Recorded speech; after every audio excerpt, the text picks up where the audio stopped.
আপনাদের মতো না এখন খেলি।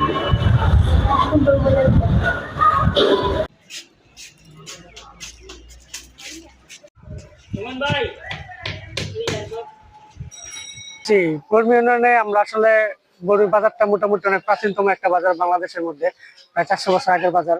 বাজারটা অন্যতম বৃহত্তম একটা বাজার, সেই সুবাদে এখানে ময়লার পরিমাণও বেশি। আর এগুলো পরিষ্কার পরিচ্ছন্ন করার জন্য আমরা প্রশাসনের সাথে যোগাযোগ করেছিলাম। সম্মানিত অনুসার এই বিষয়ে অবগত আছে। আর তারপর ওনার পরামর্শে আমরা কিছু কাজ করেছিলাম ছাত্রদের নিয়ে। আমাদের বৈষম্যবিরোধী ছাত্র আন্দোলনের পক্ষ থেকে এখানে আমাদের সাথে সহযোগী ছিল, ইসলামী ছাত্র শিবির ছিল, অন্যান্য ছাত্র সংগঠন আমাদের সাহায্য করেছে। তবে ওইটা ইঞ্জিনিয়ার অফিস থেকে এসে দেখেও গেছে, পরবর্তীতে সেটা এখনো মানে আমরা সঠিক কোনো কিছু পাই নাই।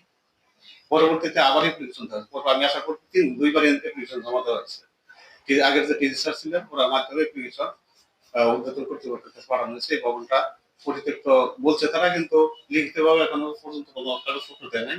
বা আপনার অভিযোগ পাওয়া মাত্রের সাথে সাথে এটার ব্যবস্থা নিচ্ছি দ্রুত, যাতে এই ময়লাগুলো পরিষ্কার করে দেওয়া হয়। এবং এটা আমি আরো আগে থেকে কাজ করতেছি এটা নিয়ে, যে ময়লাটা যে কোনো একটা নির্দিষ্ট একটা জায়গা খুঁজতেছি, জায়গার মধ্যে নিয়ে সমস্ত ময়লা আবর্জনা সব পরিষ্কার করার চেষ্টা করতেছি। এবং অভিযোগের সাথে সাথে যারা বলছে সেটা ব্যবস্থা নিচ্ছি।